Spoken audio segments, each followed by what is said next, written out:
metanocaldococos. Características generales importantes, ¿verdad? Y les recuerdo, no se les pase subir a la carpeta sus presentaciones, ¿sí? Suban cada quien su presentación para que estén todas ahí. Recuerden que les dije que les voy a hacer una pregunta de cada presentación. Entonces, o a lo mejor no alcanzo de todas, ¿verdad? Pero sí de la mayoría.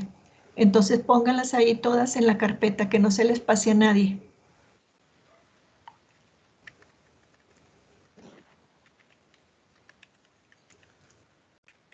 ¿Ya puedo empezar, maestra? Sí, Cindy, ya estamos listas. Bueno, buenos días, yo soy Cindy y les voy a hablar de las arqueas metanógenas, de Metanobacterium y Metanococcus. Características generales, los géneros principales pues son estas dos y metanosarcina. Y los metanógenos son microorganismos que producen metano como parte integral de su metabolismo energético. En generalidades de Metanobacterium, tenemos que pues, es un género de la familia Metanobacteriaceae y sus células no son móviles y en las membranas celulares faltan el biopolímero peptidoglicano. Algunos miembros de este género pueden utilizar formiato para producir metano, mientras que otros se basan únicamente en la reducción del dióxido de carbono con hidrógeno. Son ubicuos en algunos tipos de ambientes de poco oxígeno calientes y su pared celular es de pseudomureína.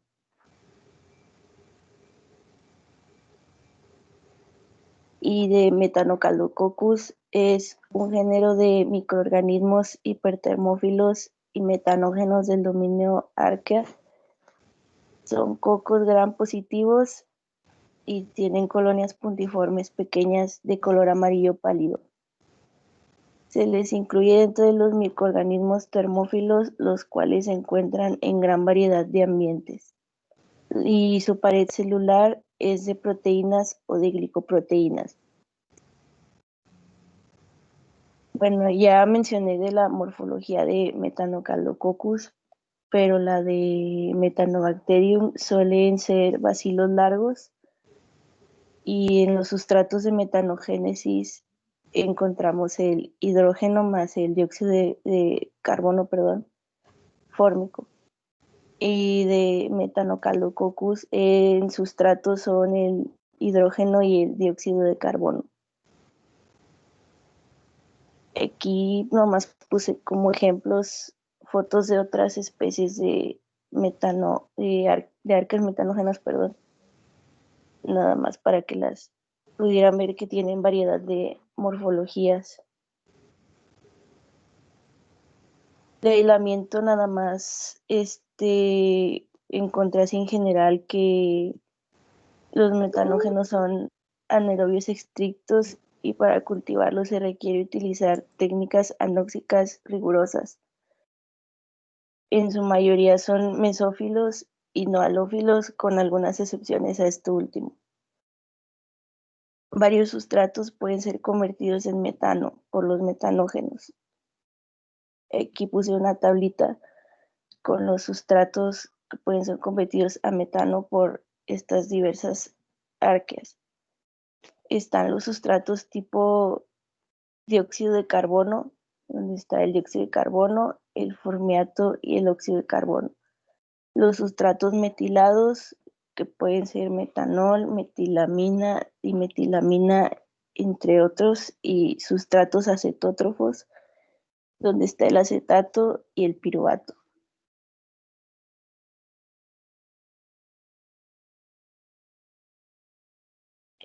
En la metanogénesis, bueno, como ya vimos en la tablita, hay 3 clases de compuestos que son los sustratos, tipo de dióxido de carbono, sustratos metilados y acetato. Entre los sustratos tipo dióxido de carbono está por supuesto el dióxido de carbono. Este es reducido a metano utilizando hidrógeno como donador de electrones. Otros sustratos de esta clase son el formiato y el monóxido de carbono. Los sustratos metilados comprenden el metanol y muchos otros. El metanol puede reducirse empleando un donador de electrones externo, como por ejemplo el hidrógeno. Alternativamente, y en ausencia de hidrógeno, parte del metanol puede oxidarse hasta dióxido de carbono para generar los electrones que se necesitan para reducir otras moléculas de metanol hasta metano. El último proceso metanogénico es la rotura del acetato hasta dióxido de carbono más metano, lo que se denomina reacción acetotrófica. Los hábitats de los metanógenos pueden ser sedimentos anóxicos como marismas y pantanos. También se encuentran en el tracto digestivo animal como en el rumen de rumiantes, ciego de animales, en el intestino grueso de animales monogástricos como los humanos, cerdos y perros, en el intestino posterior de insectos celulolíticos, por ejemplo las termitas, fuentes geotérmicas de hidrógeno más dióxido de carbono como las chimeneas hidrotermales, instalaciones artificiales de biodegradación como los digestores de aguas residuales y en eudosimbiontes de protozoos anaerobios. Metanococcus hanachi como modelo de metanógeno. Se ha secuenciado el genoma de este metanógeno hipertermófilo y los de muchos otros metanógenos. El genoma de este es circular y contiene aproximadamente 1700 genes, de los cuales ya se han identificado los que codifican enzimas de la metanogénesis. La mayoría de los genes de esta que codifican funciones tales como las rutas metabólicas esenciales o la división celular son parecidos a los de bacteria, pero los que codifican procesos moleculares básicos son más parecidos a los de eucariotas. Este análisis del genoma también nos demuestra que el 40% de sus genes no tienen equivalentes entre los genes de ninguno de los otros dominios. Y eso sería todo.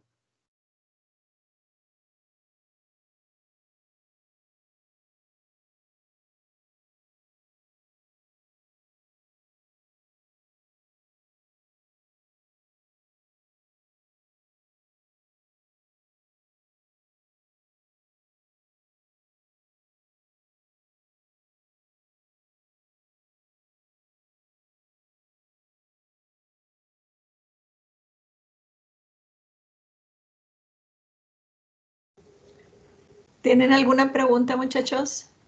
Para Cindy, ¿alguna duda? No, yo creo que pues está muy buena la información. Y pues también estuvo, bueno, a mí me gustó que incluyera los nichos ecológicos de Sí. estas metanoarqueas. Y son varios. Sí, ¿Me son varios. me los puedes citar, Kevin? ¿Algunos de los que se le hayan quedado? A mí Metanoribacter es el más común, el que yo he más escuchado porque compone aproximadamente el 20 a 40% de la biomasa del intestino del humano. Otro que conozco es metanosarcina, que es utiliza un metabolismo del acetato. También eh, metanospirillum, que tiene forma de spirillum. Y pues hay otros metanococales, metanobacterium también, que es muy importante. Y yo diría que esos son como que los más importantes: metanosarcina, metanobrevibacter, metanobacterium y metanospirillum. Y pues los metanococcus también. Sí. También metanocaldococcus pues es el más importante porque fue el primer genoma secuenciado de arqueas. Exacto, por eso se Y menciona mucho metanocaldococcus. es Metanocaldococcus janashi, y pues es de las pocas arqueas con más de un cromosoma. Tiene otro cromosoma, además de un plásmido que se le considera de acuerdo a algunos autores, como un cromosoma terciario. Ujú. Muy bien. Muy bien. Bueno, Cindy, no se le olvide poner su material en la carpeta, por favor. Sí, maestra, y perdón por ayer sí sabía que me tocaba, pero ayer tuve un problemilla ahí personal y por eso no me conecté. Sí, muy bien, no se preocupe, ya está cubierto. Alondra no llegó, ¿verdad? Ah, no, a ver. Sí, Sí, maestra, aquí estoy. sí, Alondra, Abigail, Alondra. Muy bien, bueno, entonces vamos a continuar con Alondra, que nos va a hablar de Euriarchaeota, ¿verdad? Específicamente Halobacterium, ¿sí? Que es una halófila extrema. Adelante, Alondra.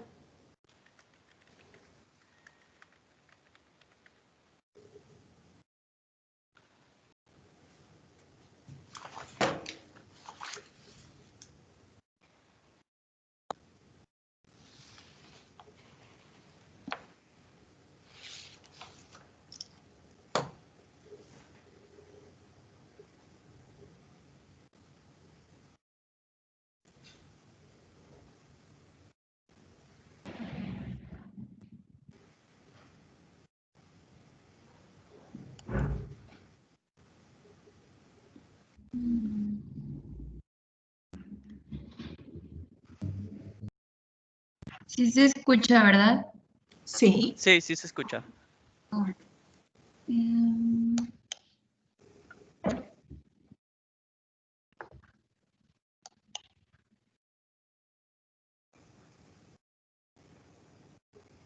Bueno, yo les voy a hablar del filum Euriarchaeota, en especial pues en específico, mejor dicho, de Halobacterium, de la clase de Halobacterium. En esta imagen podemos apreciar que nos dice que en el dominio Archaea se encuentra el filum Euriarchaeota, en donde están pues las clases como las aloarqueas, las metanobacterias y otras más pues ahí mencionadas. Este se diferenció del otro de Arqueas por la secuencia de ARN y tiene diversos metabolismos. Son procariotas simples. Ahora, en la morfología de Halobacterium, les puedo decir que son gram negativos, que tienen forma de bacilo, de coco o de copa, y en ocasiones se han encontrado otros que hasta son cuadrados. Se reproducen por fisión binaria, no forman esporas, son aerobios obligados, oxidan aminoácidos. Son halófilas extremas. En este punto necesitan entre 2.4 y 4 molar de cloruro de sodio y forman vesículas de gas. Las vesículas de gas las tienen para flotar en ambientes acuosos y en condiciones aeróbicas empieza a ocurrir una síntesis de membrana. En las imágenes podemos observar a Halobacterium salinarum, que se observa en forma de cocos y también de bacilos. Y abajo podemos ver de otra especie y también en forma de bacilos. Aquí podemos observar las vesículas de gas que les mencionaba anteriormente, que las utilizan pues, para flotar de cierta manera en ambientes acuosos. Los hábitats. Este tipo las especies de esta clase de bacterias o de arqueas en esta situación se localizan en lugares secos y cálidos. Por ejemplo, uno de los hábitats pueden ser los lagos salados, que tienen un pH ligeramente alcalino. Los lagos alcalinos, que tienen un pH muy grande, muy elevado. Salinas marinas, formadas por balsas pequeñas y cerradas, llenas de agua de mar, que se dejan evaporar al sol, y conforme la salinidad va aumentando, se forma un color rojizo debido al crecimiento de las aloarquias. Esto por un pigmento que tienen, que pues ahorita más adelante les voy a explicar, que se llama bacteriorhodopsina. Y aquí en la imagen podemos observar el gran lago salado, que es donde se aprecian más este tipo de arqueas. En los componentes celulares tenemos que en la pared celular está formada por glicoproteínas y está estabilizada por cloruro de sodio. Estos iones se unen a la superficie externa y mantienen la integridad de la célula. Cuando la concentración baja, la célula comienza a alisarse. Esto se da por el contenido de aspartato y de glutamato, que tienen cargas negativas, y cuando la concentración de sodio disminuye, las zonas de carga negativa se comienzan a repeler y pues sucede lo que les dije anteriormente. En los componentes del citoplasma tenemos que las proteínas tienen aminoácidos cargados negativamente, tienen niveles bajos de aminoácidos hidrofóbicos y del el ion principal para la actividad del citoplasma es el potasio, y para los ribosomas de estas arqueas es indispensable. Es decir, en la pared celular es sodio y en el citoplasma es potasio. Ahora sí, viene lo del pigmento que les había mencionado anteriormente, que es la síntesis de la bacteriorhodopsina. Esta tiene conjugadas en su molécula un retinal, lo cual provoca el color rojizo, y un que es capaz de absorber la energía luminosa. La síntesis se da cuando en un ambiente el ambiente de crecimiento ya no es tan favorable para la arquea y el oxígeno comienza a ser limitado. La producción de ATP es mediada por la molécula y permite que pues, las células o el arquea crezca en condiciones anóxicas. En esta imagen podemos ver, pues, básicamente como que el proceso, ¿no? Primero, la célula absorbe la luz verde, que tiene una absorción de 570 nanómetros. Después, el retinal, que tiene configuración trans, comienza a excitarse hasta llegar a configuración cis. Y en este momento se da una translocación de protones en la membrana citoplasmática. Luego se regresa al proceso y comienza otro ciclo, que es básicamente lo único que hace. Excita el retinal, lo pasa de trans a cis y luego ya transloca un protón y luego vuelve otra vez. Y es lo que sucede este proceso de bacteriorhodopsina para sus pigmentos. En el cultivo realmente me fue muy difícil encontrar como que un cultivo de ellos. Uno de los que encontré decía que en un artículo que se utiliza en el medio una solución de aguas de sales en donde se hace una reducción de cloruro de sodio y bicarbonato de sodio.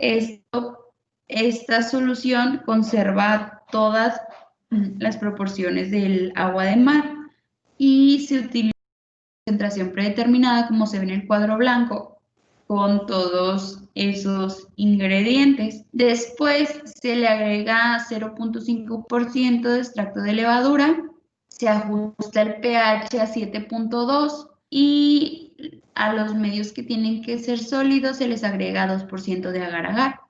Después se esteriliza en autoclave vertical a 121 grados centígrados por 20 minutos. La incubación se da en cajas Petri o en tubos inclinados a 37 grados centígrados de 5 a 7 días. Cuando el crecimiento y la pureza se hayan comprobado, se resiembran en tubos de agar inclinado. Se mantienen a temperatura ambiente y en obscuridad para pues, sus previos estudios, ¿no? Tenemos algunas aplicaciones de este tipo de arqueas, entre las que se encuentran enzimáticas, en donde hay algunas hidrolasas que son de importancia industrial más que nada, y tenemos hidrolasas como las amilasas, las nucleasas y las proteasas. Después están los polímeros, en donde estas arqueas ayudan a aumentar la eficacia de los procesos del petróleo, del subsuelo, incrementando la viscosidad de este, ¿no? Para que la tensión disminuya. Después tenemos también que hay solutos que brindan alto poder estabilizador y protector, más que nada, a enzimas y ácidos nucleicos. También esto ayuda en la tecnología enzimática, farmacéutica, cosmética y otras más. En la biodegradación de residuos, ayuda a degradar residuos tóxicos, más que nada de los ambientes en donde viven y donde se reproducen. También ayudan a la producción de varias sustancias químicas, como los pesticidas, algunos farmacéuticos y herbicidas. En alimentos fermentados también se utiliza en la elaboración de la salsa de soya y granos de trigo, y también ayuda en ambiente y sustentabilidad, en eliminación de fosfatos de ambientes muy salinos, procesamiento de residuos de aceite de oliva y en la industria de biosurfactantes para recuperar suelos áridos. Entonces, pues creo que de mi parte es todo. No había realmente mucha información, entre lo del libro y otros artículos, pues logré hacer esto, pero pues no sé si alguien...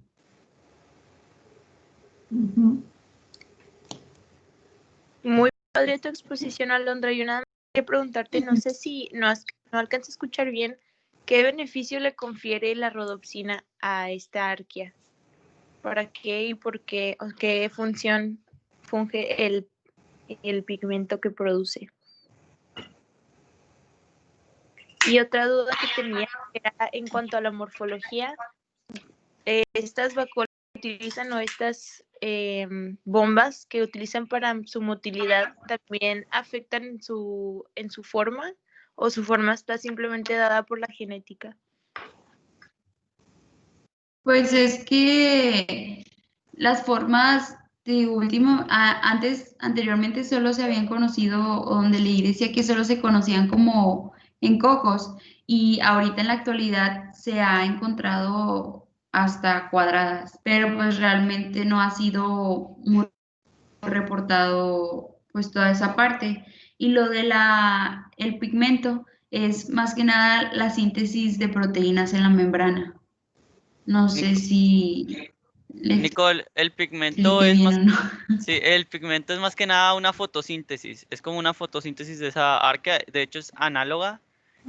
O sea, es un proceso convergente de fotosíntesis.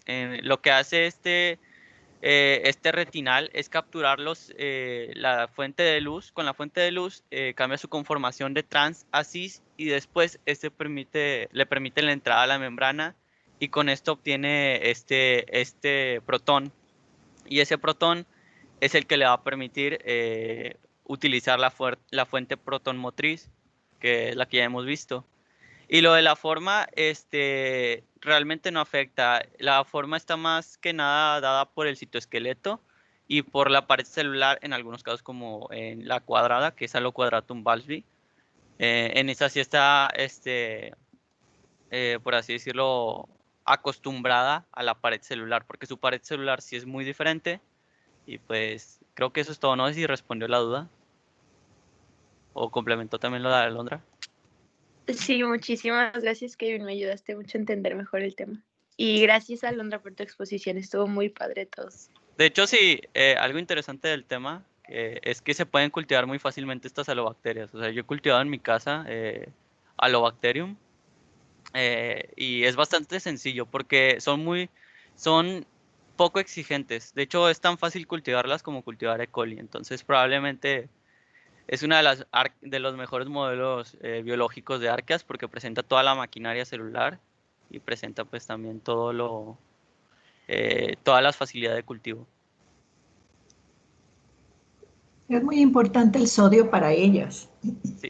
Sí, La o pared, sea, sí, y la otra, pared celular de Alobacterium está formada de glicoproteínas y esas son estabilizadas por el sodio.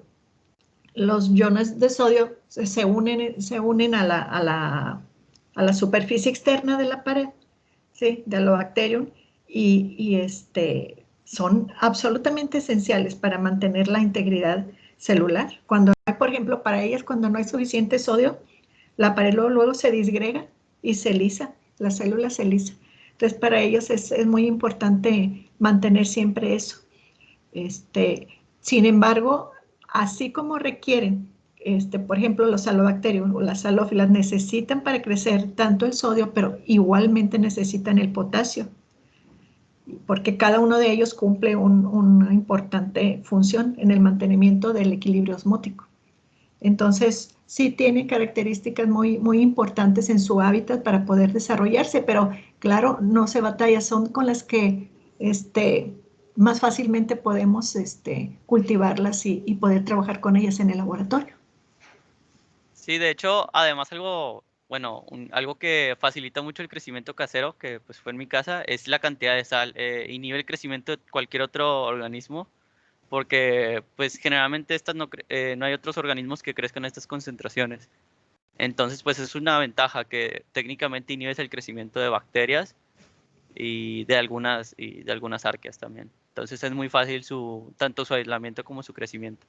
Y pues aparte también de ahí se obtienen, esto no sé si lo mencionó Alondra, pero hay muchos metabolitos que son potenciales antibióticos. De hecho, hay una nueva clasificación de antibióticos obtenidos a partir de todo este filum.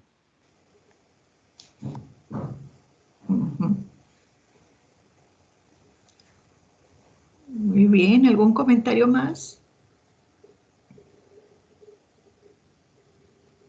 Pues no, me gustó mucho la presentación de Alondra, creo que viene muy completa. Sí, nos mencionó las concentraciones de sal, no me acuerdo, que requiere para un halófilo extremo. Pues en el libro, sí, decía que lo dije en la morfología, que era entre 2.4 molar y de cloruro de sodio. Ajá. Parece que dice, sí, está bien. Ahí viene como 1.5 o como un 9% de cloruro de sodio. Es que decía que, o sea, que los halófilos extremos crecían en eso, pero que en general Entre dos. casi todas Sí. las aloarqueas crecían en esa concentración, Sí, aunque había también unas que crecían en 5.5. Sí, sí, o sea, varía y según las especies también, entre 2 y 4 molar de cloruro de sodio podemos estar hablando desde un 12 a un 23%. Como quiera, ya lo habíamos hablado un poquito anteriormente, estos porcentajes, ¿verdad? Pero sí, sí varía. Todavía podemos encontrar algunas que crecen hasta 5.5 molar, ¿verdad? 32% creo que es el límite de saturación, pero imagínense 32 gramos en 100 mililitros de agua. Sí, de hecho, en el laboratorio de la doctora Susana trabajaron con algunas aloarqueas y el crecimiento es muy lento, o sea, el crecimiento de esas sí es muy lento, es de un ¿Es año. lento? Sí. Y se producen los cristales antes que las arqueas, entonces se cree que los cristales son los que permiten el crecimiento. Sí, sí, así es. Bueno, muy bien. Entonces, pues vamos a terminar. Gracias, Alondra. Muchas gracias, Alondra. Gracias, maestra. No, y perdón por esperarme, pero en verdad un tráiler rompió mi línea y ayer estuvimos todo el día incomunicados hasta la tarde. Muy bien. Gracias. Bueno, ¿podemos continuar, Ana Paulina? Sí, maestra.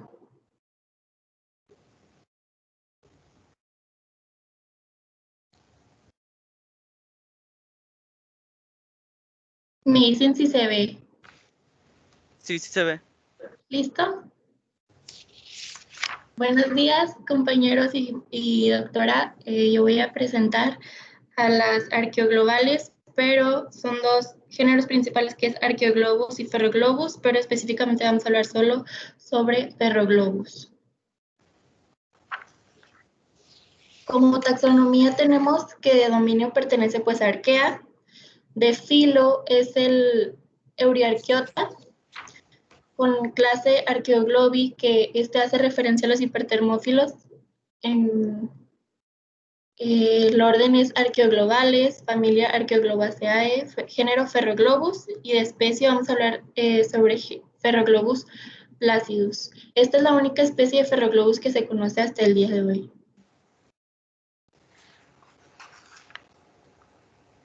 El otro género que mencioné, que era Archaeoglobus, también está relacionado, pero pues esta comparación del otro, Ferroglobus, no es reductor de sulfato. Como características generales tenemos que es una morfología cocoide irregular, con una temperatura óptima de 85 grados centígrados, es muy elevado, con un rango de 65 a 95 grados centígrados, un pH de 6 a 8.5, que esto viene siendo más o menos pues algo neutro. Su tiempo de duplicación pues es de 2.8 horas. Su tipo de respiración es anaerobio. La pared celular tiene una capa S, que es como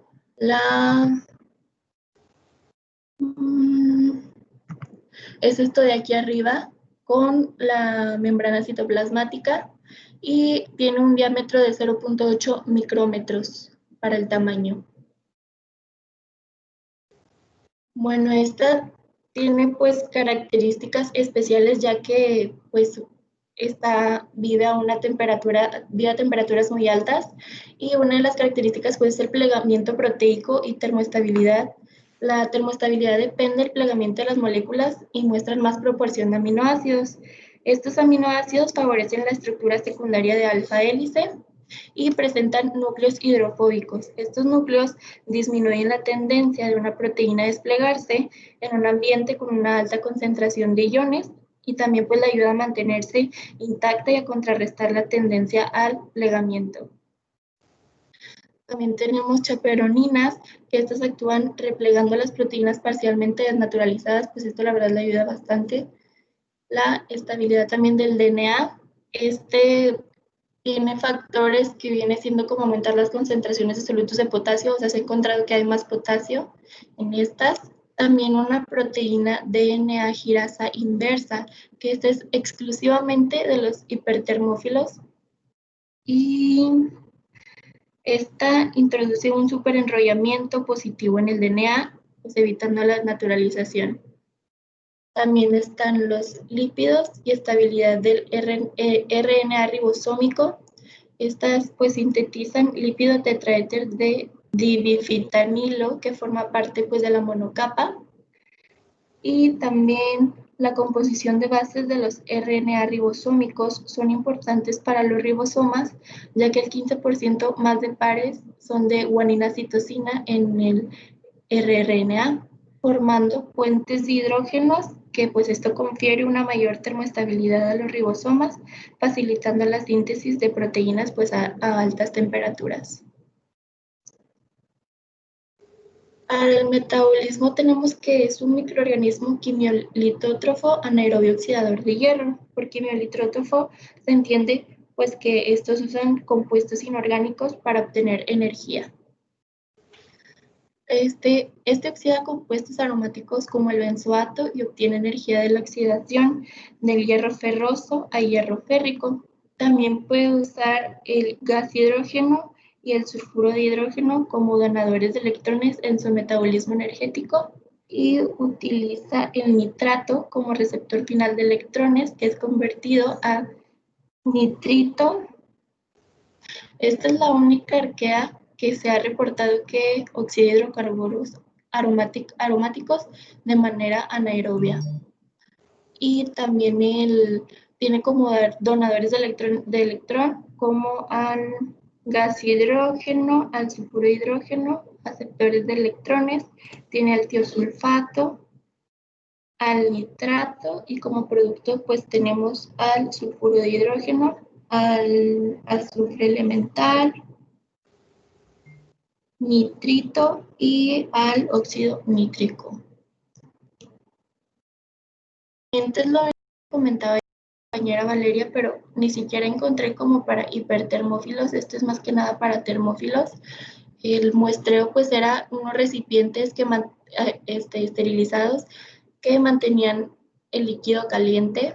Para la inoculación se replicaron en la cámara de anaerobiosis en el mismo agua que colectaron y se suplementó con la solución stock 1 y 2 y extracto de levadura en tubos. Y luego este tenía un pH de 7 más o menos 0.2.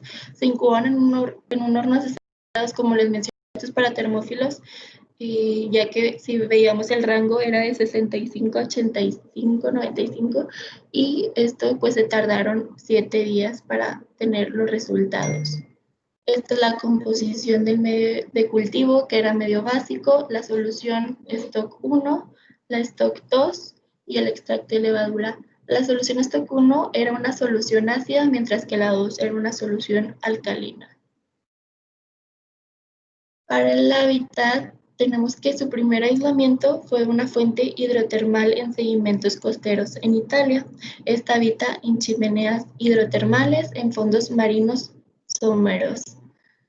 Cuando el fluido caliente, como aquí vemos, sale, se mezcla con el agua del mar, que esta está a muy pocos grados, está como a 2 grados, sale y se forman acumulaciones llamadas chimeneas, que pues ya se viene aquí formando. Y por su metabolismo se puede explicar del por qué hay hierro férrico en las rocas antiguas.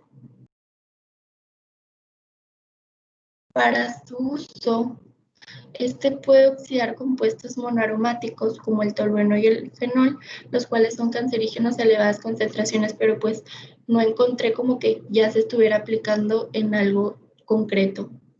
Y también tiene la repercusión en la adaptación de las cianobacterias, o sea, para determinar la edad de las cianobacterias y por ende la oxigenación de la tierra.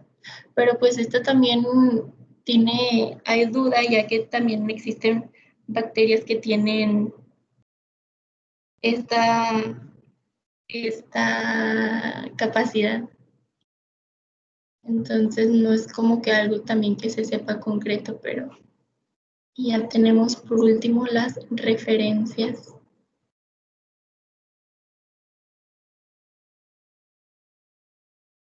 No sé si tengan alguna duda, pregunta. La verdad no había mucha información.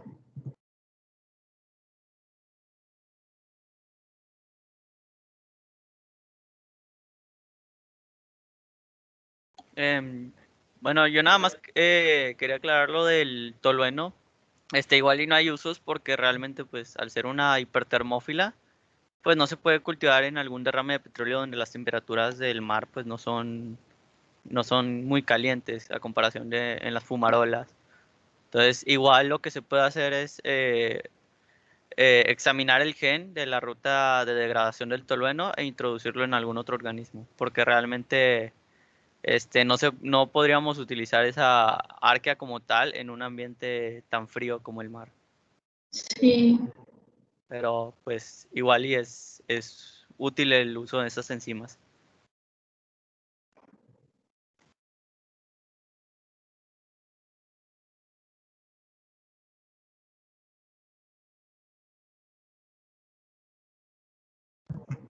¿alguna otra duda, comentario?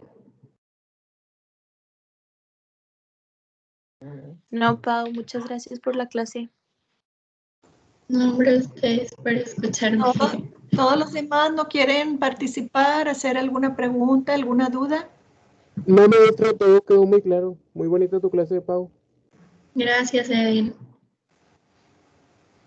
Bueno, muy bien. Entonces vamos a continuar. Gracias. Gracias, Ana Paulina. Gracias, doctora.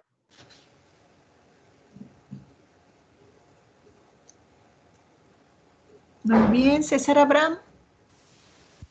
Sí, buenos días, aquí estoy. Uh-huh.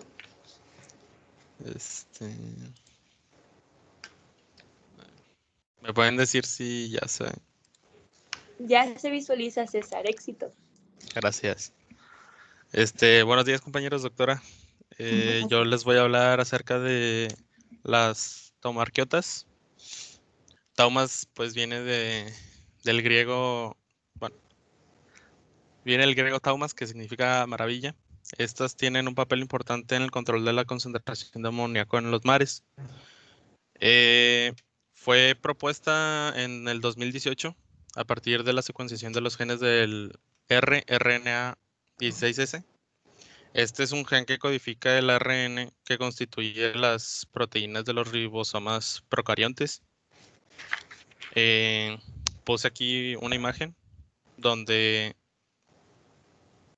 las proteínas están representadas en color violeta y lo que viene siendo la cadena simple de RNA en color naranja.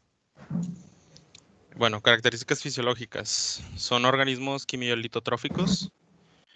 Viven en temperaturas de crecimiento muy variables, ya que se encuentran desde océanos polares hasta suelos normales. Entonces, las temperaturas pueden ir desde menos 50 grados centígrados hasta 75 grados centígrados. Oxidan aeróbicamente el amoníaco hasta nitrito utilizando el CO2 como única fuente de carbono, así como lo hacen las bacterias nitrificantes. Nada más que lo que diferencia a las taumarquiotas es que están adaptadas pues a condiciones extremas de limitación de nutrientes.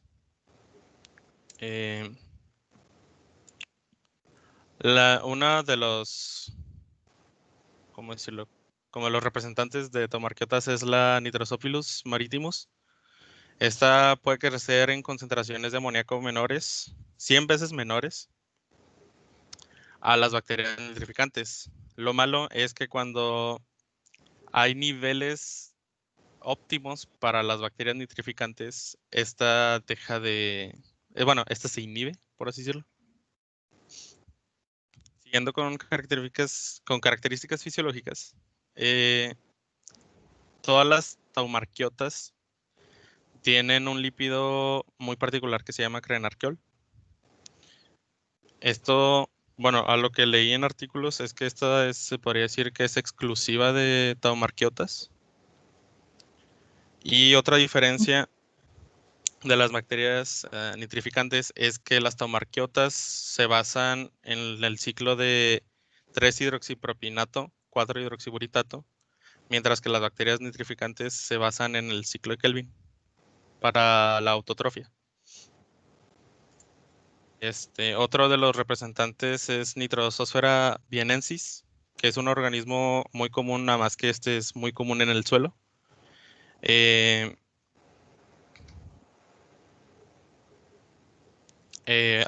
Perdón. En el libro de Brooke, pues se menciona que las taumarquiotas pueden crecer, como ya lo dije, en suelos donde hay pequeñas de amoníaco, solo que si hay grandes cantidades, estas se inhiben. Nada más que aquí, si se encuentran a un pH neutro, bueno, si el suelo tiene un pH neutro, estas son capaces de crecer aún habiendo altas concentraciones de amoníaco. Otro dato es que tiene actividad de ureasa, haciendo que sea capaz de crecer utilizando la urea como única fuente de carbono, ya que esta la hidroliza amoníaco. Ahora, en cuanto a distribución ambiental, son encontradas, como ya lo había mencionado antes, desde agua de mar, desde el Ecuador, que son temperaturas un poco más cálidas, hasta temperaturas más frías, como los mares polares. La imagen representa una muestra de agua en el que se utilizó FISH, que es un filogenética fluorescente, para detectar las taumarquiotas, que vendrían siendo los puntitos verdes. Otro dato que encontré es que las especies marinas son planctónicas y estas pueden llegar a representar un 20% de lo que viene siendo el picoplancton de todos los océanos del planeta. Y como ya lo había mencionado antes, las taumarquiotas pues desempeñan un papel importante en el control de la concentración de amoníaco en el mar. Ahora, distribución ambiental en cuanto a los suelos. Son muy comunes en suelos ácidos, donde pues hay pHs de, bueno, perdón. Se encuadran en suelos ácidos, donde por lo general hay un pH menor a 5.5, pero ellas tienen, o sea, un margen amplio, básicamente donde puede haber un pH de 3.5 a 8.7.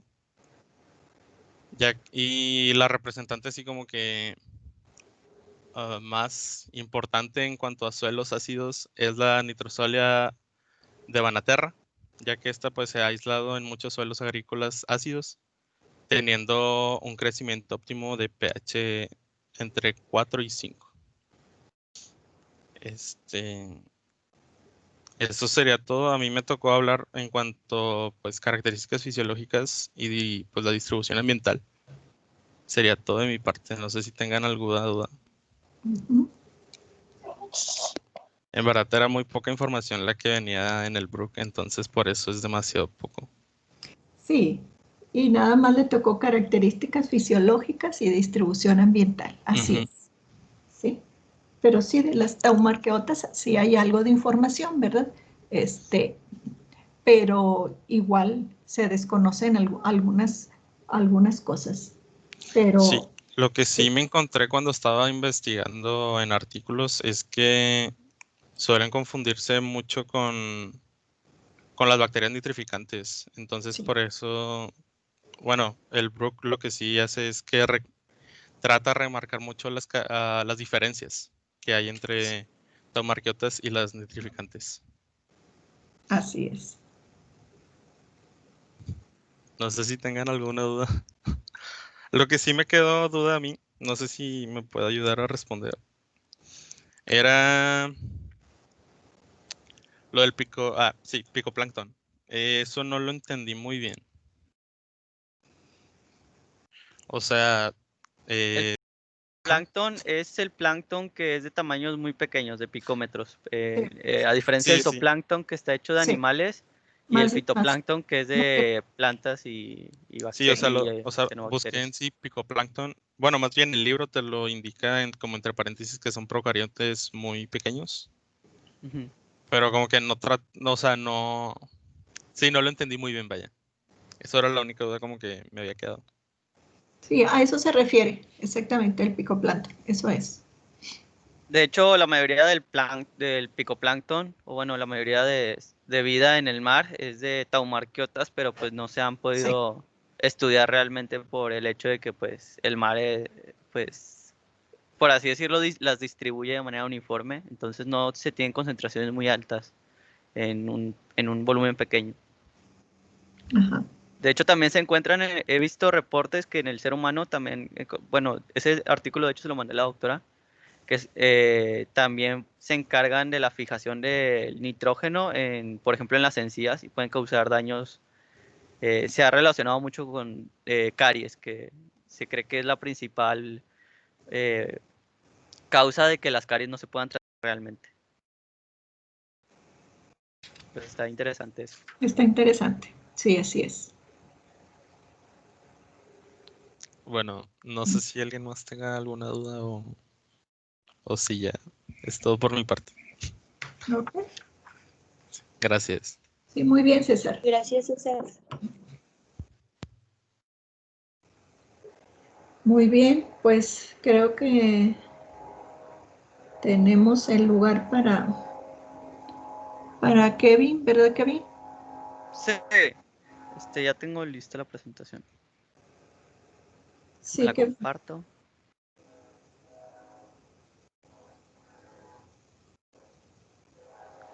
Bueno, yo voy a hablar de dos arqueas representativas, una del género Ignococcus, del filum Crenarchaeota, y otra del filo Nanoarchaeota, que es Nanoarchaeum, Les voy a hablar tanto del filo como de Nanoarchaeum. Sin embargo, pues no hay mucha información referente a la misma, así que voy a dar nada más las generalidades que presenta el libro, el Brook y algunos autores.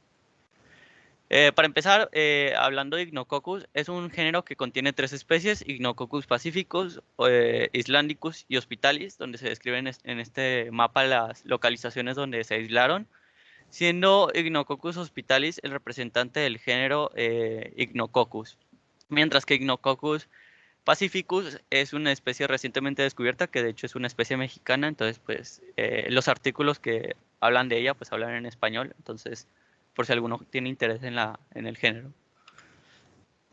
Como descripción general de Ignococcus, del género Ignococcus, basándome en la descripción que proporciona Ignococcus hospitalis, es que es un cocoide irregular con un tamaño de 1 a 3 micrómetros, presenta motilidad en base a un arquelum. Sin embargo, la polaridad del arquelum no ha sido deducida, no se ha deducido si tiene polaridad o no tiene.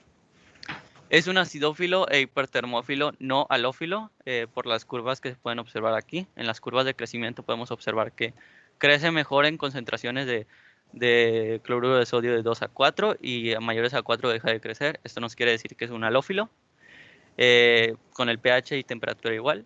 Es un anaerobio estricto y no presentan capa S, no presentan una pared celular con capa S. En cambio, al no tener ningún tipo de pared celular, pero al ser hipertermófilo, requieren de unos lípidos esenciales que son los caldarqueoles, que estos funcionan en conjunto con el arqueol y estos conforman la membrana. Además de esto, la morfología inusual de esta arquea es presentar una segunda membrana y un espacio intermembranal muy complejo. A simple vista, esta imagen parece una célula eucarionte porque esto parece un núcleo. Sin embargo, este es el citoplasma y se encuentra rodeado de una membrana plasmática. Después de esto se encuentra el espacio intermembranal, donde se van a encontrar vesículas compuestas de estos lípidos, al igual que la membrana y la membrana externa. Cabe destacar que la membrana externa es regular, mientras que la membrana interna es irregular. Es decir, por la presencia de las vesículas, esta membrana se va a ver como de forma irregular. En cuanto a características del género, en realidad no hay muchas. Sin embargo, voy a destacar las que presenta tanto el Brook como los artículos que consulté. Y una es que es un organismo con un genoma reducido de un tamaño de 1.3 megabases. Presenta un metabolismo reductor de azufre y fijador del nitrógeno, aunque también es capaz de asimilar el amoníaco, como se puede observar en este metaboloma. Si se dan cuenta, lo que nos interesa a nosotros pues es esto: la fijación del carbono y la asimilación del nitrógeno, así como las vías del azufre, que son las representadas en esta parte. El metabolismo del carbono es un proceso en el cual utiliza dióxido de carbono atmosférico, el cual mediante 14 pasos lo convierte en 2 moléculas de acetil-CoA, y una de esas se va a reincorporar al ciclo, permitiendo seguir con la fijación del carbono. Cabe destacar que la compartimentalización de esta arquea permite que el proceso sea muy regulado por los espacios que tiene esta arquea. La síntesis las síntesis que suceden aquí suceden en diferentes espacios, desde la captación del dióxido de carbono en el espacio extracelular hasta la fijación hasta la conversión de acetil-CoA hasta un intermediario en el compartimiento intermembranal, y uno de estos intermediarios que no se ha elucidado va a pasar al citoplasma.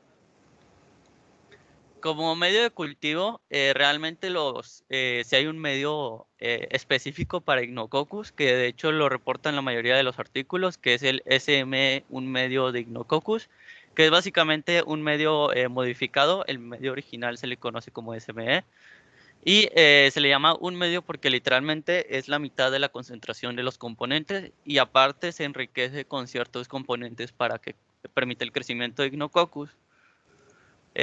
Como pueden observar aquí, pues estos son los componentes.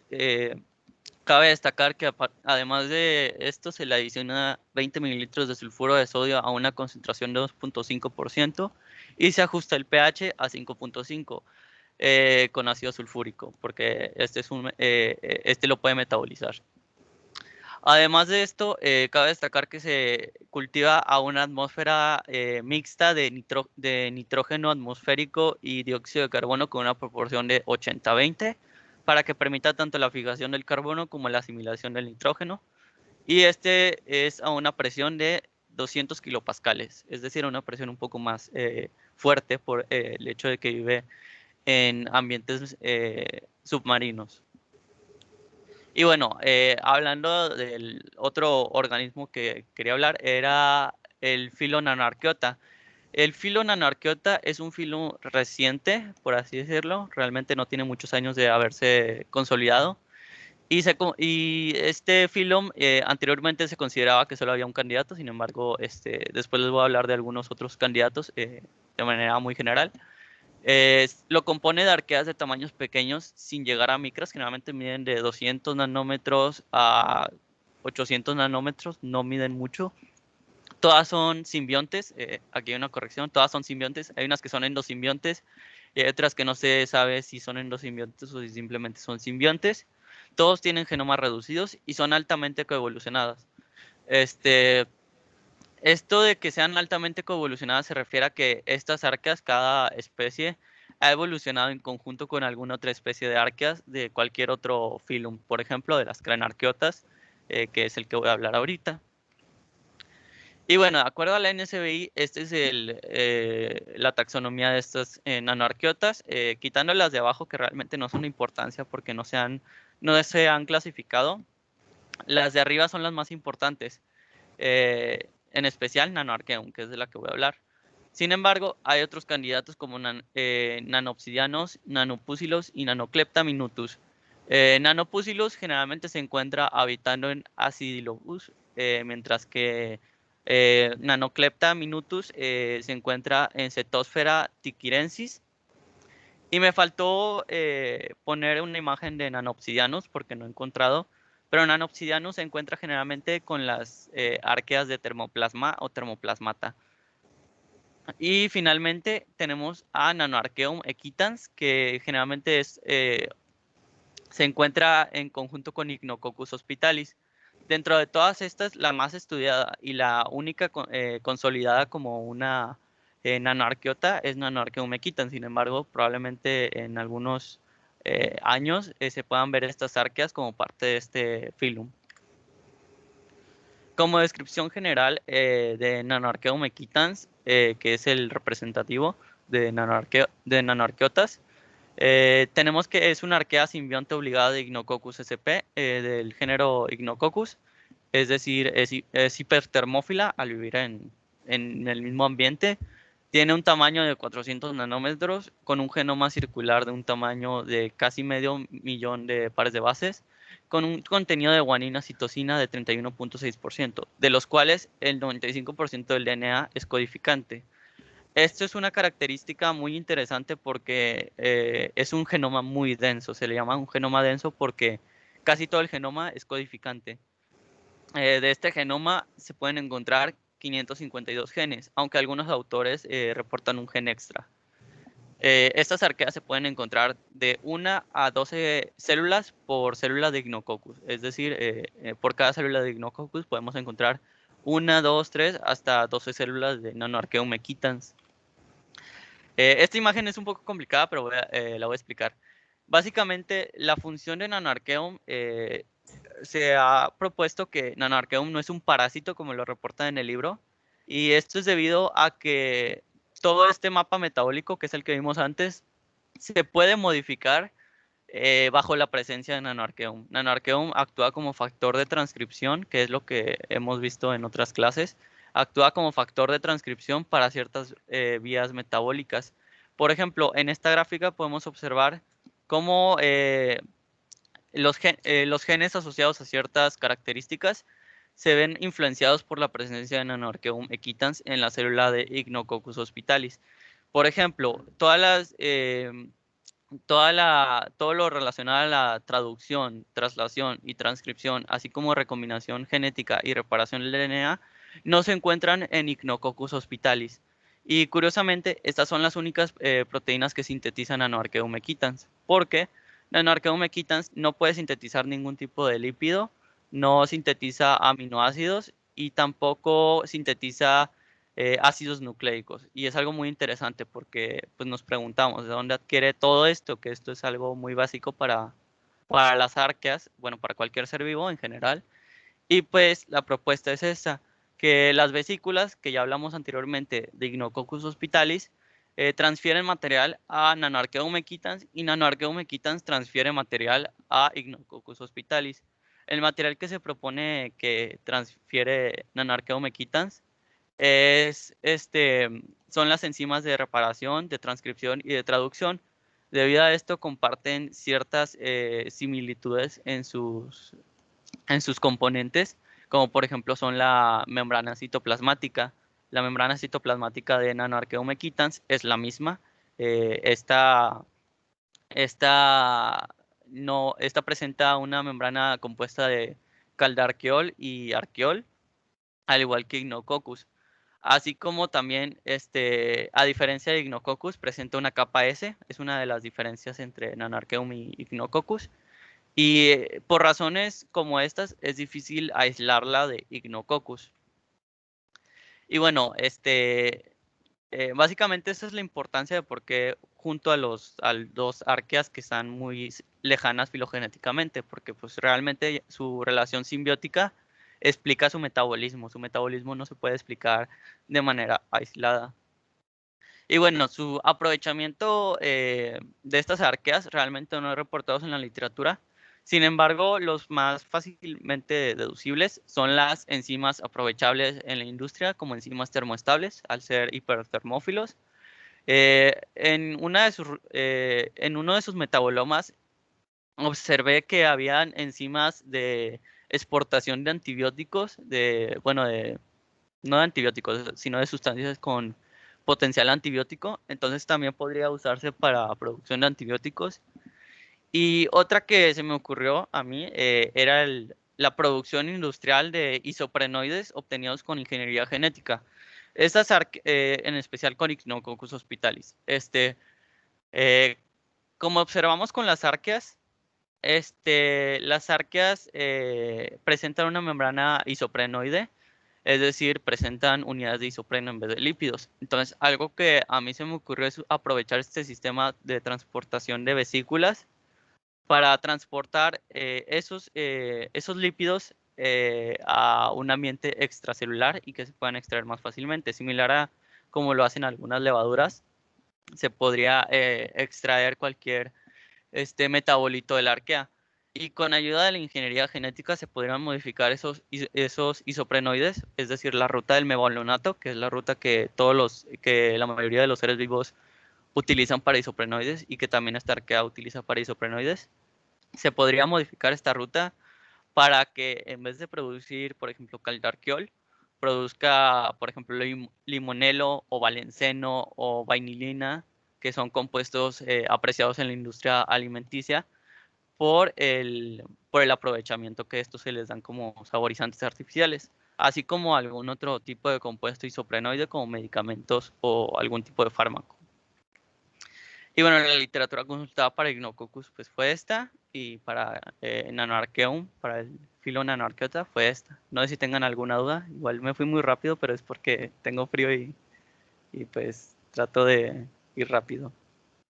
Bueno, no me gusta ir como que muy lento. No sé si tengan alguna duda o comentario. En lo personal, no, Kevin, te quedó muy bien.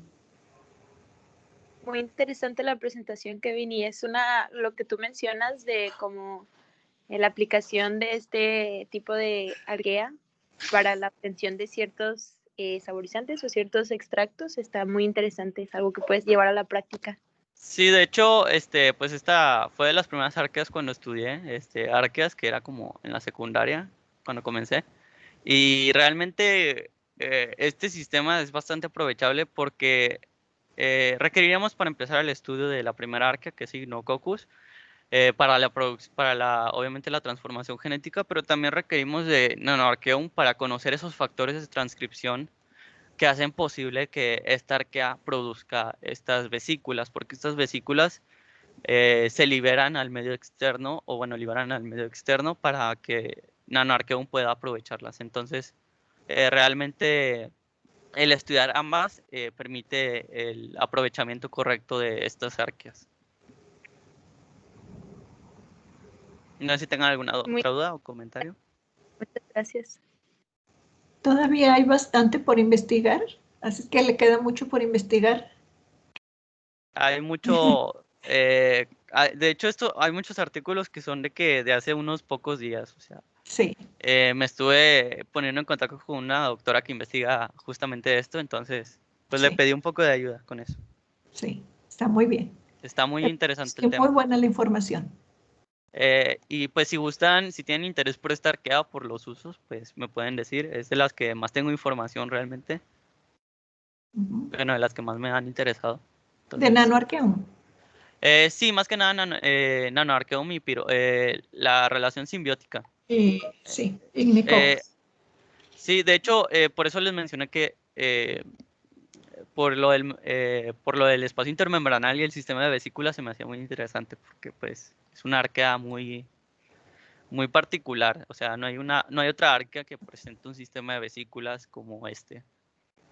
Sí, sí, se fijó de dónde fue la primera vez de donde se aislaron nanoarqueum Sí. y ignicoccus. De hecho, sí, lo mencioné al inicio, es de unas fosas submarinas, Sí. en un ambiente submarino. De ahí se Hidrotermal. aislaron tanto Ignococcus hospitalis como Ignococcus islandicus y Sí. también Nanoarchaeum mequitans. Y se cree que hay más especies de Nanoarchaeum mequitans en todo el mundo. Sin embargo, pues es muy difícil. Cualquier cosa con esta arquea es muy difícil con la segunda, porque identificarla no se puede por la membrana, porque he escuchado que algunas arqueas se identifican por su membrana, pero esta no se identifica por su membrana porque Ignococcus tiene la misma membrana. Tampoco se puede identificar por ciertas proteínas, porque realmente casi no tiene proteínas que sintetice ella. Presenta 500 y de esas 500 muy pocas son identificables. Y tampoco se puede identificar muchas veces por ciertos genes. Tiene un genoma muy... Sí. Entonces es muy difícil trabajar con Nanoarchaeum. Sin embargo, Ignococcus es muy fácil cultivarla. De hecho, en los artículos cultivan aproximadamente en botes de 50 litros. Entonces realmente Sí, es muy sencillo cultivar Ignococcus. sí, ignococcus sí. Pero nanoarqueum sí, al menos necesita, hasta su temperatura óptima es de 90 grados. ¿Ves? Sí, es de 90 grados. Realmente he escuchado que es muy fácil cultivarla a Ignococcus si hay un dispositivo que es como una autoclave en la cual se introduce cierta atmósfera y con eso se cultiva Ignococcus.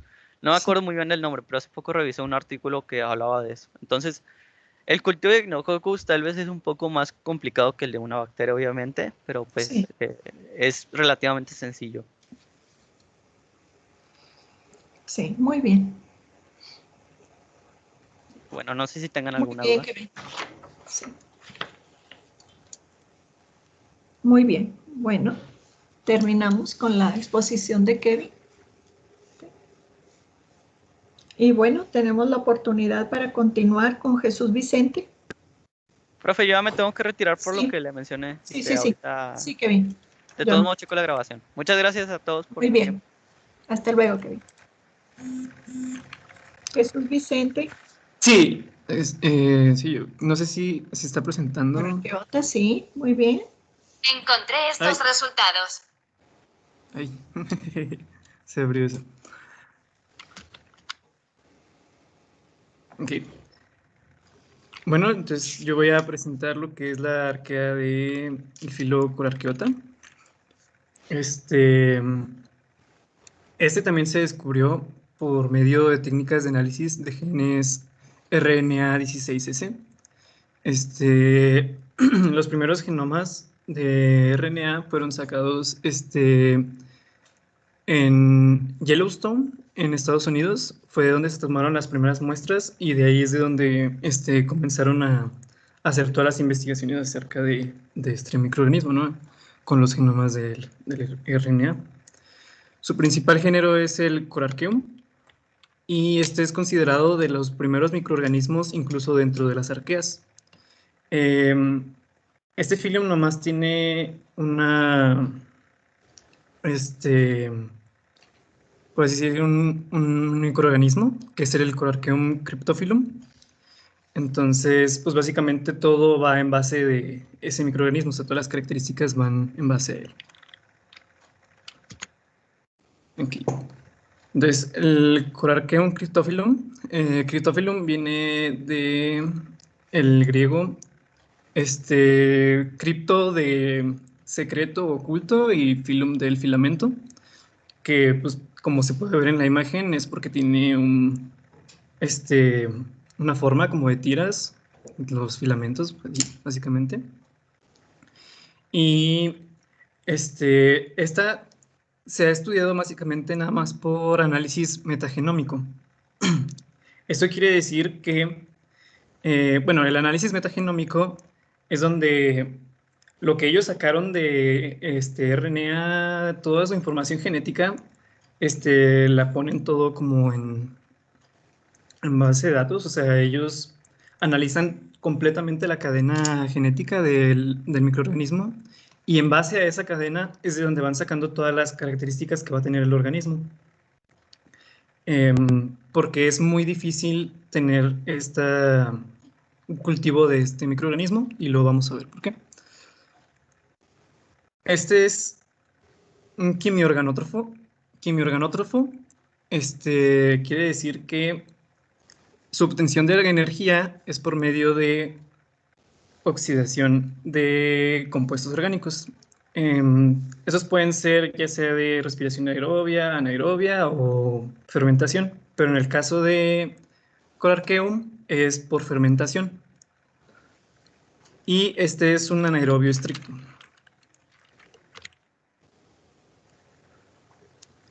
Siguiendo con las características de es un hipertermófilo que tiene una temperatura de crecimiento óptima de 85 grados centígrados.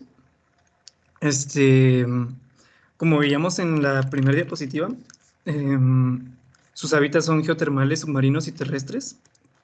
Que como podemos ver aquí, más o menos el diagramita que voy a usar como ayuda, el hecho de usar el término geotérmico se refiere a, pues como sabemos, el centro de la Tierra pues es un centro caliente, ¿no? O sea, es demasiado calor el que hay en el centro de la Tierra.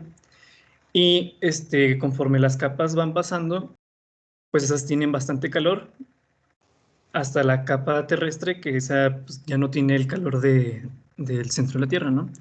Entonces, debajo de nuestra capa, están estas capas termófilas, que es donde se tienen unas temperaturas elevadas debido al calor que fluye desde el centro. Entonces, entre esas capas o entre esos lugares calientes puede haber tanto flujos acuáticos o simplemente una zona vacía, pero que tenga las condiciones de temperatura elevada que necesita el microorganismo, que es donde se puede encontrar Las células de este microorganismo son filamentos finos, como dice el nombre. Tienen un diámetro de 0.2 micrómetros y pueden tener hasta pueden medir hasta 15 micrómetros en cuanto a lo largo. Bueno, no, eso es lo normal. Y máximo han llegado a medir hasta 100 micrómetros, que la verdad es un tamaño muy, muy grande comparado con otros microorganismos o con otras bacterias. Y posee una capa S paracristalina, que es lo que se ve en la imagen de arriba, en la zona D, que esta es la que le permite al microorganismo resistir las altas temperaturas o es lo que le da la característica de estar en un microorganismo hipertermófilo.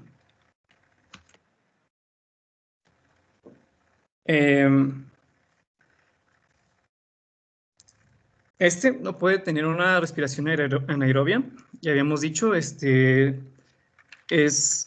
por medio de fermentación.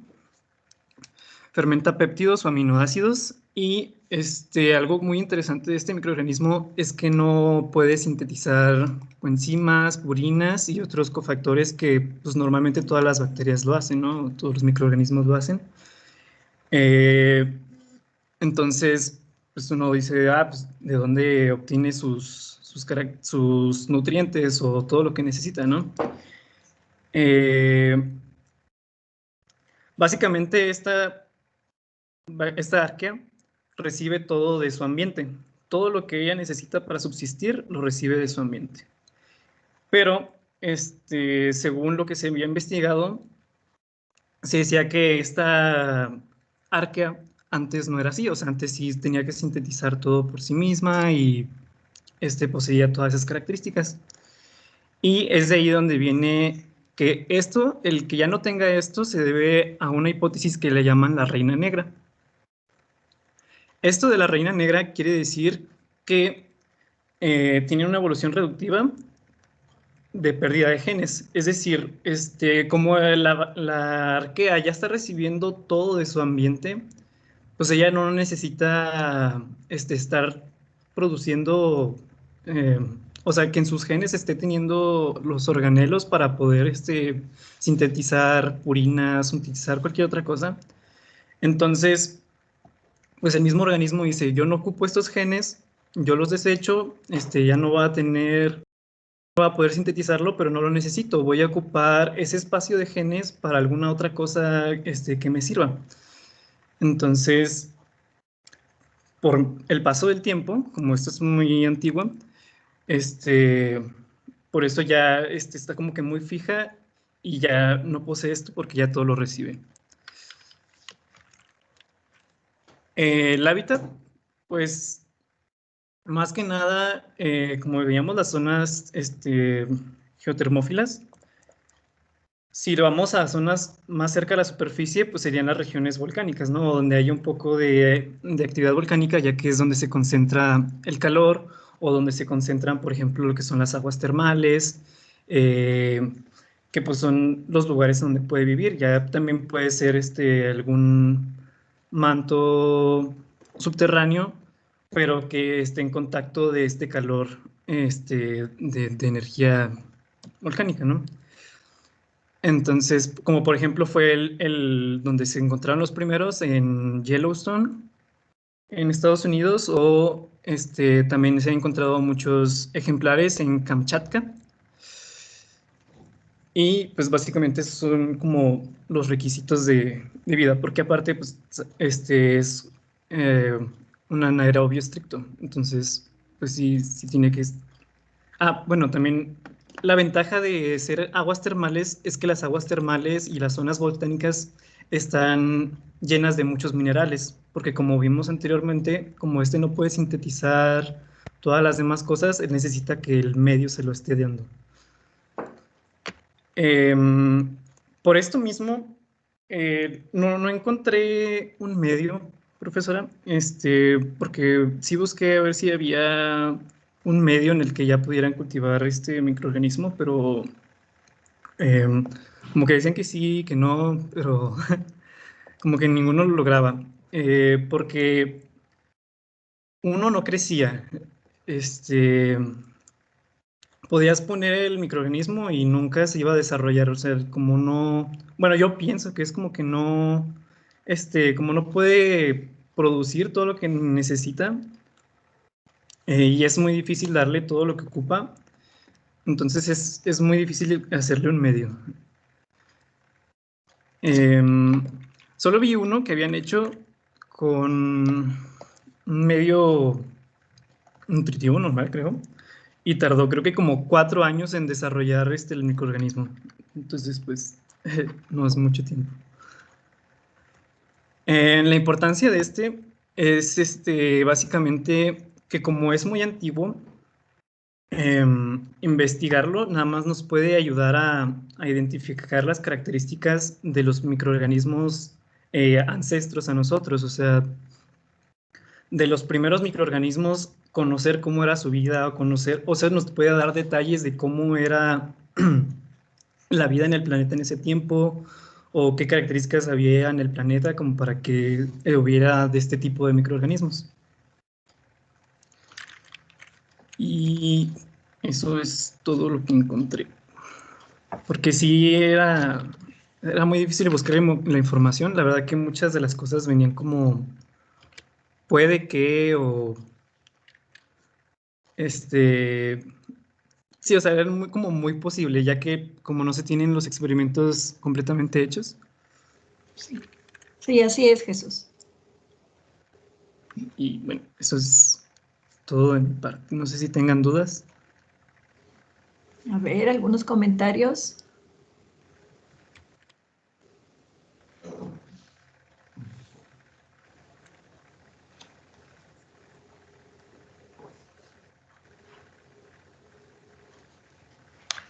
Comentarios para Jesús.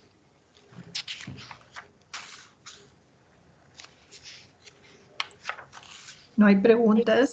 La verdad es que se me fue la conexión a mitad de tu exposición, pero ya lo último que escuché me pareció todo muy claro. Yo nada más tengo una pregunta, que si no sabes si hay otro microorganismo que ocupe eso que platicabas de lo de la reina negra. Es una hipótesis, sí, acuérdense. Sí, es una hipótesis. Entonces, solo se cree normalmente con los microorganismos más antiguos, que estos son los que, como por parte de la evolución, o sea, dejan algún genoma, o sea, dejan algo que ya no están ocupando para poder ocupar algo nuevo. Entonces, así es como, por así decir, mejoran. Pero sí está como hipótesis aún. Ok, Vicente, gracias. Sí, nada. Es una hipótesis. Todavía hay mucha información que falta que se confirme, que se estudie mejor, ¿verdad? De por qué requiere tan pocos genes. Sí. Muy bien.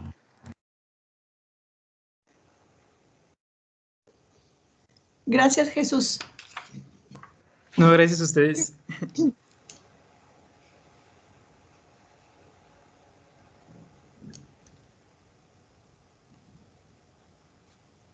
Humberto, ¿sí se preparó? Sí, voy.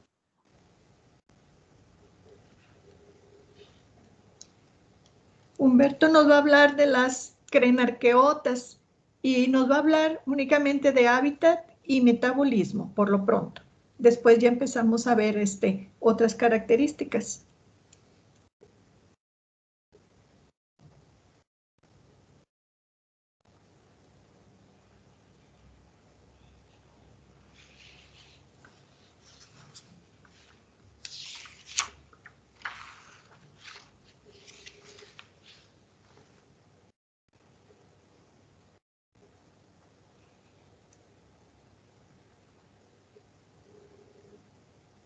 Ok, ahí ya se ve.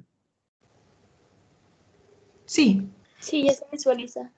Ok, bueno, buenas tardes. Como comentó la doctora, yo les voy a hablar sobre las crenarqueotas, pero les voy a hablar sobre el hábitat y su metabolismo energético. Bueno, en general la mayoría de las arqueas que se cultivan en los laboratorios, pues las del filo crenarqueotas son las que son las más hipertermófilas. Por lo que comprenden especies que crecen en modo óptimo por encima del punto de ebullición del agua, o sea, por encima de 100 grados centígrados. La mayoría de las arqueas hipertermófilas se han aislado de suelos o aguas calentados por energía geotérmica. Estos contienen azufre elemental y sulfuro de hidrógeno. Ya la mayoría de especies metabolizan este azufre de una forma u otra. Entonces, las crenarqueotas las podemos encontrar en tanto hábitats volcánicos terrestres como hábitats volcánicos acuáticos. Los primeros, los hábitats... Humberto, Si estás avanzando, se quedó en la primera diapositiva nada más. ¿Se quedó en la primera? A ver. ¿Ahí se ve la segunda? Sí. Ok, bueno, entonces esto es lo que expliqué sobre las arqueas hipertermófilas que se aíslan de suelos o aguas calentados por energía geotérmica y que contienen azufre elemental y sulfuro de hidrógeno. Ahí se cambió a la siguiente. No. No, Humberto. ¿Y ahí? Listo. Ok. Bueno, en ambientes, como mencioné, se pueden encontrar en ambientes, hábitats volcánicos terrestres y hábitats volcánicos acuáticos. En los primeros, los terrestres, encontramos los que son fuentes termales ricas en sulfuros, pues suelos que pueden tener temperaturas de hasta 100 grados. Estos ambientes se les suele llamar solfataras, que son pues, los ambientes calientes y ricos en sulfuros. Y pues pueden, debido a la producción de ácido sulfúrico que se encuentra en ellos, puede que sean ligeramente, desde moderadamente ácidas hasta ligeramente alcalinas o inclusive o extremadamente ácidas, con valores de pH inferiores a 1. La mayoría de las crenarqueotas hipertermófilas que se han obtenido, pues por lo general se encuentran en hábitats termales neutros o débilmente ácidos. Y podemos ver algunos ejemplos de esos hábitats como en lugares como por ejemplo en Wyoming, Estados Unidos, en el Parque Nacional Yellowstone, en los geysers, o en Pozzuoli, Italia.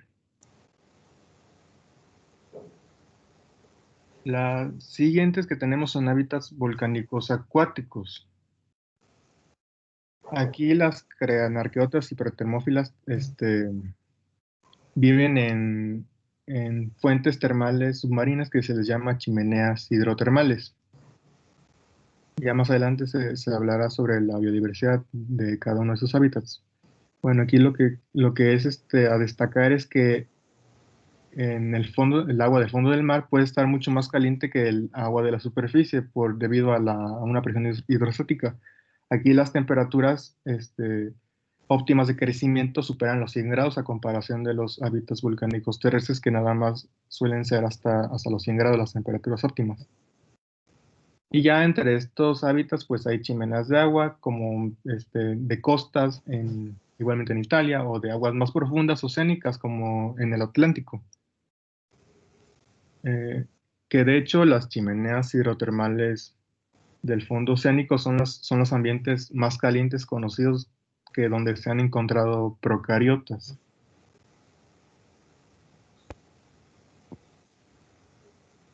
Y bueno, ya para hablar sobre el metabolismo energético, con unas pocas excepciones, las crenarqueotas hipertermófilas son organismos anaerobios estrictos. Su metabolismo y producción de energía puede ser tanto quimioorganótrofo, que a partir de compuestos orgánicos, o quimiolótrofo, que es a partir de compuestos inorgánicos, o inclusive de ambos tipos, algunos géneros como sulfolobus. Y ya dependen estos de los donadores receptores de electrones variados. También tenemos que hay fermentación infrecuente y la mayoría de las estrategias para obtención de energía de estos organismos implican algún tipo de respiración anaerobia. Estos procesos respiratorios, la energía se conserva por el mismo mecanismo general de las bacterias, o sea, la transferencia de electrones entre la membrana citoplasmática, etcétera, ¿no? Lo que ya conocemos. Y a pesar de que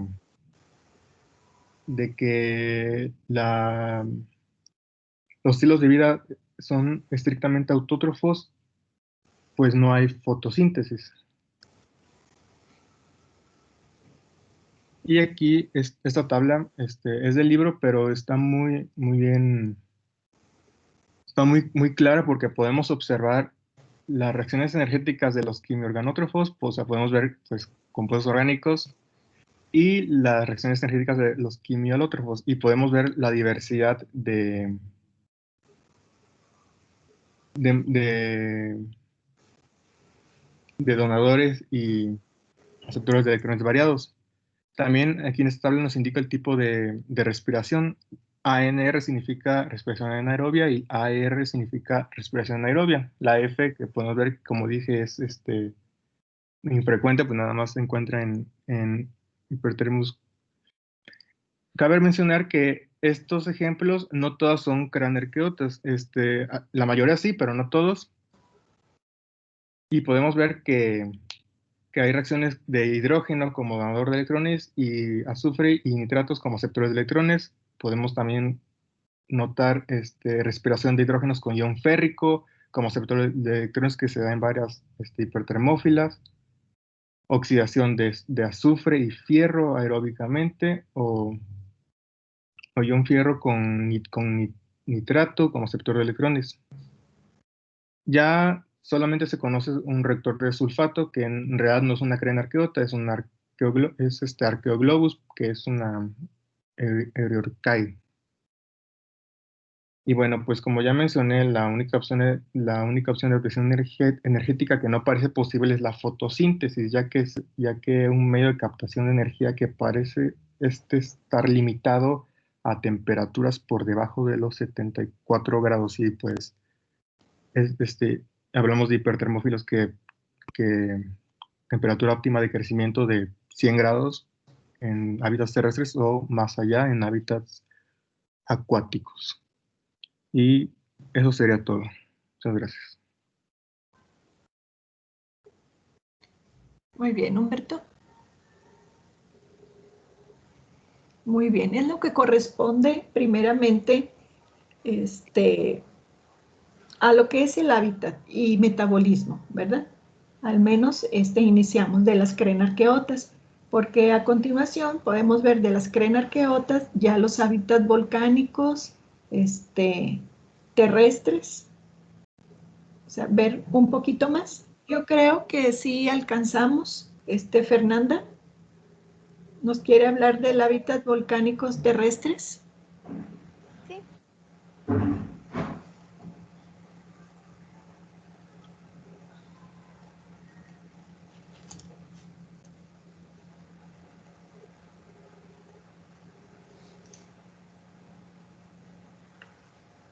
¿Se está compartiendo? Sí. Sí, Mayrani, nada más no se ve en pantalla completa.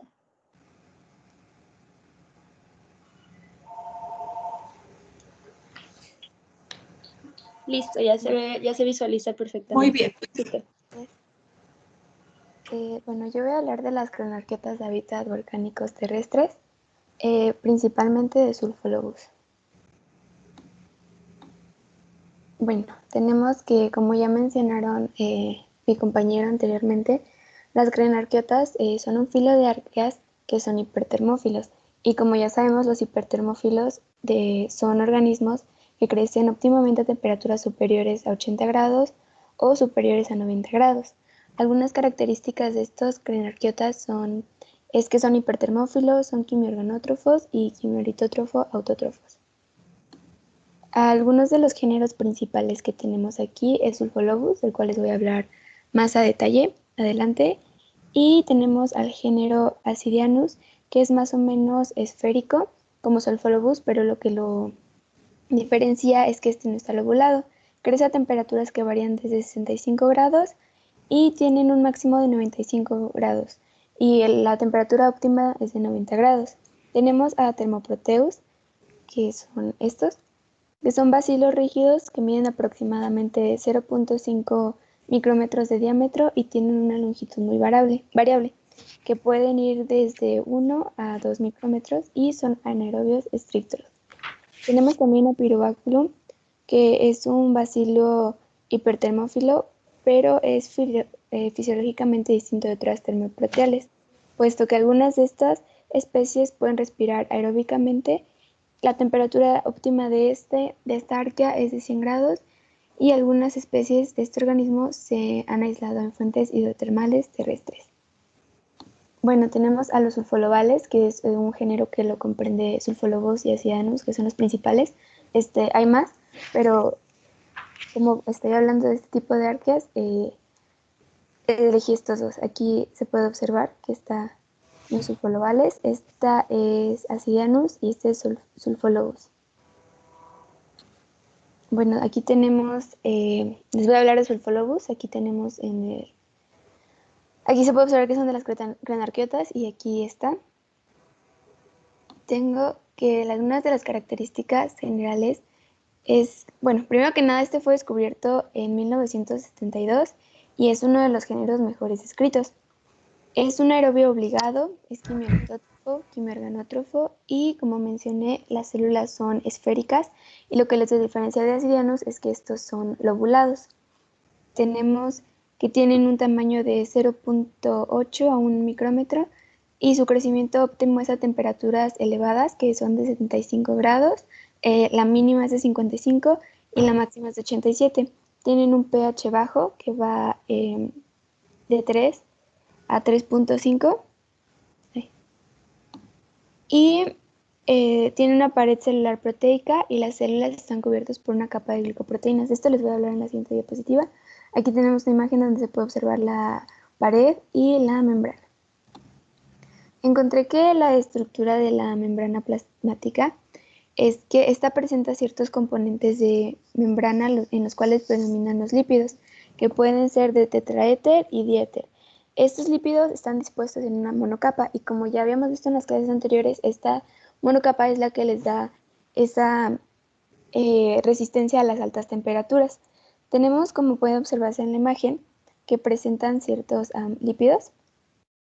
Estos componen la membrana. Uno de ellos es el que está aquí, el diéter de dialquilglicerol, el glicerol dialquilglicerol tetraéter, el tetraéter de glicerol dialquinotil y también tenemos que contiene uno, que es ahí, el calditol, el cual está ligado a la posición S1 del glicol. También tenemos que la membrana tiene una envoltura celular. Esta consiste en una capa de proteínas llamada capa superficial o la capa S, que está compuesta por dos proteínas en este género. En algunos otros nada más está compuesta por otro. Tenemos la proteína SLA, que sirve como una funda, y la SLB, que forma el eje y ancla a la capa S en la membrana citoplasmática. También tenemos este espacio intermedio que está aquí, el cual es atravesado por las proteínas de la capa S y este representa el espacio pseudoperiplasmático. El hábitat, estos viven en hábitat volcánicos terrestres que tengan temperaturas de hasta 100 grados, en áreas desolfataras, y estos son ambientes calientes y ricos en sulfuros que pueden encontrarse por todo el mundo. También se encuentran en suelos ácidos térmicos y aguas termales ácidas. Algunos ejemplos donde se han aislado es de algunos países como es Italia, Islandia, Nueva Zelanda, y de donde más es del Parque Nacional de Yellowstone, que está en Wyoming, en Estados Unidos. El metabolismo, bueno, como mencioné anteriormente, es un quimiolitótrofo, o sea, obtiene su energía a partir de la oxidación de inorgánicos. En este caso, oxida el ácido sulfídrico o el ion azufre hasta sulfato y fija al dióxido de carbono como fuente de carbono. También encontré que puede oxidar el hierro ferroso a hierro férrico y, como mencioné, también es un quimiorganótrofo, pues obtiene su energía por la oxidación de compuestos orgánicos. Como podemos observar en esta imagen, tiene pues tres vías. Les voy a hablar muy brevemente de ellas. La primera es la vía ED, que es esta, que es Entner-Doudrov, y esta sirve para la degradación de carbono en arqueas. Es la ruta ramificada y en esta se omite la fosforilación inicial de la de glucosa. En cambio, el azúcar se oxida directamente de gluconato y se deshidrata a 2-ceto-3-desoxigluconato, que es el KDG, que está ahí por aquí, y posteriormente sigue a la vía del ácido cítrico, y esta es el KDG, es el intermedio característico de la vía. También tenemos la vía EMP, que es la que está aquí, y esta vía es Embden-Meyerhof-Parnas, y en la cual es usada para la glucogénesis. Se podría utilizar también para la glucólisis, solo que faltaría una fosfofructoquinasa funcional. Y tenemos por último la degradación de las pentosas. Esta se ha estudiado en 2 especies, que es Sulfolobus olfataricus y Sulfolobus acidocaldarius. Para Sulfolobus olfatiricus se resolvió la degradación de la arabinosa y esta solo puede usarse como fuente de carbono, y aquí está. Bueno, el aislamiento, encontré que creo que hasta el año pasado había solamente este medio de cultivo, que es el medio Brock, que no era tanto como definido para esta, sin embargo se utilizaba, pero ya no, como presentaba algunas desventajas, pues necesitaba componentes complejos como lo es la N-Z-amina o la levadura, y la presencia de compuestos inhibidores del complejo hacía que se formaran precipitados, y esto era un obstáculo para el crecimiento de estas arqueas. Y actualmente encontré que hay otro medio, el cual es el BD medio, o es el Vienna Defined Medium, que a diferencia del Brock, sustituye el sustrato por el sustrato complejo por glutamato monosódico y elimina los precipitados, además de que se ajusta su pH. Y tenemos que las condiciones del cultivo son alrededor de 80 grados, un pH de 3 y tienen un tiempo de incubación de 95 horas. Yo encontré el tiempo de incubación de 95 horas en el medio BD. Bueno, como importancia, como Sulfolobus es fácil de cultivar y manipular en laboratorios, pues es una aerobia estricta, se han caracterizado una gran cantidad de elementos genéticos extracromosómicos. Estos son importantes, pues son utilizados como modelos para estudiar arqueas. Los elementos genéticos extracromosómicos son plásmidos, crípticos y conjugativos, así como virus que presentan una diversidad muy inusual en su genoma. Tenemos que existen 8 especies de Sulfolobus, pero 3 de ellas son las más estudiadas. Es Sulfolobus islandicus. Esta es utilizada como organismo modelo para la genómica y genética comparativas y para ciertas interacciones que tienen los virus y el huésped. También tenemos a Sulfolobus olfataricus, que esta es una especie metabólicamente más diversa y en ella se han investigado muchas enzimas catabólicas, pero es un poco difícil de estudiar puesto que tiene una inestabilidad genética. Y por último, otra de las más estudiadas es Sulfolobus, me equivoqué, bueno, sí, acidocaldarius, que es genéticamente más estable, y esta es utilizada para aplicaciones industriales. Bueno, también tenemos otras cosas que se utilizan para herramientas genéticas. La verdad no es que no quisiera explicar, sí investigué, pero no sé mucho de genética, así que no quise explicarlo, porque si yo no entiendo, pues obviamente no voy a poder explicarlo, pero encontré que son utilizadas como modelos para virus en las arqueas y también como bioprocesamiento, como bioreactores. Y bueno, aquí están las referencias y eso sería todo. No sé si hay alguna duda. Ok.